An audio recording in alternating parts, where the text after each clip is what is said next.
Okay, तो कल रात को मैं स्टोरी टाइम पढ़ी थी, मुझे मेरी फॉलोअर ने सेंड किया था और मैं बार बार इसे स्टॉप कर करके थोड़े थोड़े टाइम पे पढ़ी थी। मतलब भाई इतनी अजीब story. I was just so dumb to read it at night, but मैंने कहा कि चलो पढ़ लेते हैं। मतलब I was bored. By the way guys, story start करने से मैं तो मैं आप लोगों को बता दूं कि ये जो स्टोरी है ये मेरी फॉलोअर की नहीं बल्कि उसकी बहन की स्टोरी है। सो उसकी बहन अब मैरिड है। स्टोरी उस टाइम की है when she was doing her CA, तो वो एक हॉस्टल में रहती थी। Bye the way guys, ignore this people, मुझे फीवर था जिसकी वजह से ये सब कुछ अजीब। So never mind. तो फॉलोअर की बहन का नाम ज़ाहरा है एंड आई होप मैं प्रोनाउंस अच्छी तरह कर रही हूँ, बुरी तरह प्रोनाउंस ना करूँ। सीए करने के लिए एक हॉस्टल में रह रही थी और साथ साथ सीए कर रही थी। एट दैट टाइम इस हॉस्टल में एक जगह थी जहाँ पर जाना बिल्कुल अलाउड नहीं था। मतलब वो जगह इस तरह की थी कि वो एक स्पेसिफिक एरिया था, वहाँ पर एक बड़ा सा दरख्त था और दरख्त के साथ एक स्विंग अटैच थी जिसके ऊपर आप झूला ले सकते हो वगैरह वगैरह। स्टोरी ऐसे स्टार्ट होती है कि ज़ाहरा को जो रूम मिलता है वो इस हॉन्टेड एरिया के बिल्कुल सामने होता है। मतलब अगर आप ज़ाहरा के रूम की विंडो से देखोगे तो आप लोगों को वो हॉन्टेड प्लेस नजर आएगी, वो जो उतना एरिया था। ठीक है, अब उतने एरिया के अंदर वो दरख्त था, वो बहुत बड़ा था। अब ज़ाहरा इस रूम में बहुत से टाइम से रह रही थी एंड शी फेल्ट कि ऐसा कभी कुछ हुआ ही नहीं कि मैं इस प्लेस को हॉन्टेड मानूं।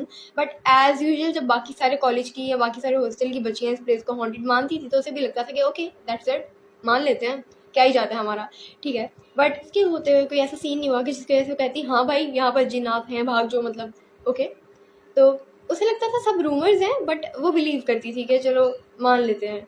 अब एक दिन क्या होता है कि ज़ाहरा रात के टाइम सोई होती है तो उसकी अचानक से आँख खुलती है। ठीक है, अब ये था कि उस विंडो के सामने वो बैठ के पढ़ती थी और वो उठती है और इस विंडो के पास तक जाती है क्योंकि उसकी आँख नहीं लग रही थी और उसे नींद नहीं आ रही थी। तो वो उठ के विंडो के पास जाके खड़ी हो जाती है और बाहर देख रही होती है और उसी दरख्त की तरफ देख रही होती है कि ओके सब कुछ नॉर्मल है, कुछ ऐसा वियर्ड नहीं है। कि आफ्टर लाइक 5 to 6 मिनट्स उसे दरख्त के ऊपर कोई चीज़ लटकी हुई नजर आती है। उसकी शाख नहीं होती दरख्त की, उसके ऊपर से एक कपड़े की तरह की चीज़ लटकी हुई नजर आ रही थी। तो उसे लगता है मे भी कपड़ा है। तो वो थोड़ा गौर से देखती है और गौर से देखने पर उसे पता चलता है कि वो कपड़ा नहीं है, कोई बंदा बैठा हुआ है और उसका सर नहीं है। मतलब a man without a head. खत्म, निकलो भागो। मतलब ओके ओके, सॉरी सॉरी। तो वो नोट करती है कि जो स्विंग नीचे लगी हुई है, ठीक है, बंदा तो ऊपर शाफ्ट पे बैठा है लेकिन जो स्विंग है वो खुद ब खुद बहुत तेज तेज हिल रही है। तो ये देख के वो बहुत तेज चीखें मारती है और उसकी चीखें मारने पर उसकी बेस्टी जो उसके साथ रूममेट होती है वो उठ जाती है। ये पॉइंट मैं आप लोगों को पहले ही बता ताकि आप लोग आगे जाके कंफ्यूज ना हो। तो ज़ाहरा की दो बेस्ट फ्रेंड्स हैं, एक उसके रूम में ही रहती है, मतलब उसकी रूममेट है, और एक का रूम अलग है। तो अभी अलग वाली इतना ज़्यादा इस स्टोरी में नहीं है, वो जो मेन है वो मैं आप लोगों को बता देती हूँ। जो इसकी रूममेट इसके साथ कमरे में होती है वो भी इसकी बेस्टी ही होती है। तो जब ये चीखें मारती है तो बाकी लड़कियां भी अपने कमरों से निकल के आती हैं और इसकी बेस्ट फ्रेंड भी उठ जाती है। जब इसकी बेस्ट फ्रेंड उठती है और बाकी लड़कियां आती हैं तो इसे पूछती हैं क्या हुआ, लेकिन ये रो रही होती है और इतना ज्यादा रो रही होती है कि समझ नहीं आ रहा था, लाइक ये अपने सेंसेस में नहीं होती। शी वॉज जस्ट लाइक कि भाई रो, मतलब खत्म। तो अब वो कॉन्टिन्यूसली रो रही होती है और बच्चियां से चुप करा रही होती हैं और पूछ रही होती हैं कि यार क्या हुआ है, हमें कुछ बताओ, लेकिन वो नहीं बताती। वो सारी रात रोती है और अपने आप को संभालती है और इस टाइम में सारी रात गुजर जाती है और वो नहीं सो पाती। जब अगली सुबह होती है तो वो उठकर सबको बताती है कि ऐसा ऐसा हुआ था। और जो उसकी बेस्ट फ्रेंड होती है, क्योंकि उसने उसे चीख मारते हुए देख लिया था, बेस्ट फ्रेंड लेटी हुई थी, तो ज़ारा खिड़की के पास खड़ी होकर चीख मार रही थी ना, तो उसकी बेस्ट फ्रेंड ने देख लिया। उसकी बेस्ट फ्रेंड को पता चल गया कि कुछ ना कुछ तो है। ठीक है, बट जब उसकी बेस्ट फ्रेंड ने खिड़की से बाहर देखा था जब ये रो रही थी तो तब कुछ भी उसे नजर नहीं आया। तो उसने कहा कि इवन दो कि मुझे नजर नहीं आया बट स्टिल वो चीखें उसने मारी तो मतलब कुछ ना कुछ तो है। अब जब ये सबको सुबह उठ के अगले दिन बताती है कि यार ऐसा ऐसा हुआ, तो ये प्रिंसिपल को कहती है मुझे अपने घर जाना है, मुझे अपने घर जाना है, मुझे यहाँ पर नहीं रहना। तो प्रिंसिपल को पता होता है कि यार हॉन्टेड चीज़ें होती हैं, असल में यहाँ पर हो रहा है ये सब कुछ सीन। तो वो बच्ची को कहती है कि ठीक है तुम जाओ अपने घर, तुम रेस्ट करो, तुम अपने आप को रिलैक्स करो, और जब तुम्हें लगे कि तुम आ सकती हो दोबारा तो अब जाहिर बात है तुम आ जाना। ये अपने घर जाती है और जाकर जिद करती है कि मुझे वहाँ पर नहीं जाना, रो रो के अपने मामा पापा को मना रही होती है कि मुझे वहाँ पर नहीं जाना, बस मैं वहाँ पर नहीं जाना चाहती। इसे बहुत ज़्यादा टाइम हो जाता है घर में रुके हुए, तो इसकी मामा इसे समझाती हैं कि तुम वापस जाओ क्योंकि तुम्हारे पेपर्स आने वाले हैं और अगर तुम पेपर्स को स्किप कर दोगी तो तुम्हारे आगे फ्यूचर के लिए बुरा है, तो प्लीज़ जस्ट गो, और हम तुम्हारा कमरा चेंज करवा देते हैं। तुम अगर कमरा चेंज कर लोगी तो तुम्हें वो सब टेंशन नहीं होगी। बट वो सोचती है, थोड़ा सा सब्र करती है कि भाई आई एम एन इंट्रोवर्ट। ठीक है, लड़की सोचती है। तो अगर वो इंट्रोवर्ट है तो किसी और बंदे के साथ इतनी जल्दी सेटल नहीं हो सकेगी।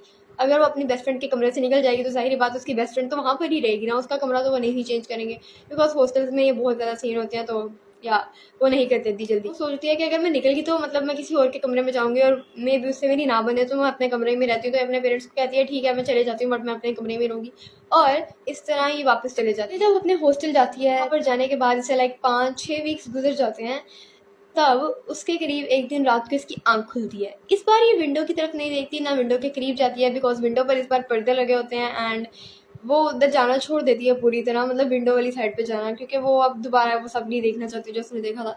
एंड ये नोट करती है कि इसके साइड वाले बेड पे इसकी बेस्ट फ्रेंड नहीं है, जो कि बहुत अजीब बात है, क्योंकि जब ये सोने लगी थी तो इसकी बेस्ट फ्रेंड इससे पहले सो चुकी थी, और इतनी रात को उसका कमरे से बाहर जाना वॉज जस्ट सस्पिशियस। जब ये अपनी दोस्त की एब्सेंस को नोट करती है कि भाई वो यहाँ पर नहीं है, तो ये उठकर बैठती है, और अचानक से इसे विंडो वाली साइड से किसी चीज़ के गिरने की बाहर आवाज़ आती है। लाइक ये विंडो है तो बाहर कोई चीज़ गिरी है, ठीक है।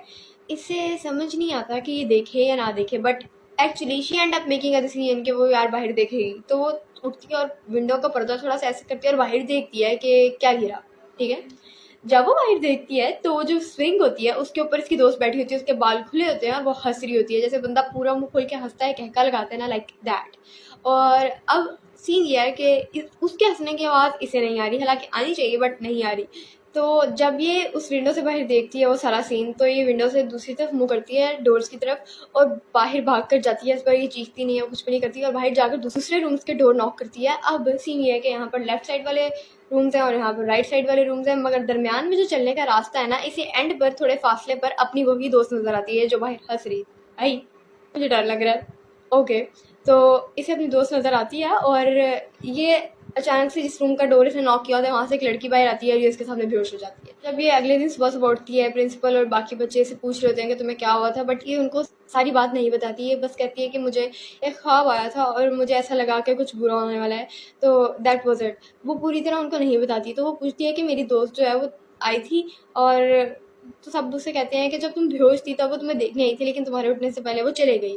तो ये कहती है ओके ठीक है। ये अपनी पैकिंग स्टार्ट करती है, और बच्चे ऐसे कहते हैं कि वो कह रही थी कि तुम उसके आने का वेट करना, वो तुमसे मिलेगी तो फिर तुम जाना, लेकिन ये अपनी पैकिंग करके उसके आने से पहले ही वापस आ जाती है। अभी अपने घर आती है और ये सीए छोड़ देती है। उसके बाद ये लंदन में लॉ स्टडी करती है। इसको दोबारा उसी दोस्त की कॉल आती है, और ये इस बार उससे बस नॉर्मल तरीके से बात करती है। ये उसे नहीं बताती कि वहाँ पर क्या हुआ, वहाँ पर क्या नहीं हुआ, बिकॉज इसे पता था कि उसके अंदर कोई चीज़ आ गई है, उसके अंदर साया हो गया या उसके ऊपर साया हो गया। तो ये उसको साबित नहीं करना चाहती थी कि मैंने तुम्हें देखा उस तरह, या मैं तुम्हारा ये लाइक सीक्रेट जानती हूँ, and that's all. I hope you guys like this story, and I will tag the girl down जिसने मुझे story share किया, and thank you for sharing. And take care. Stay tuned for the next video. I love you all. Bye.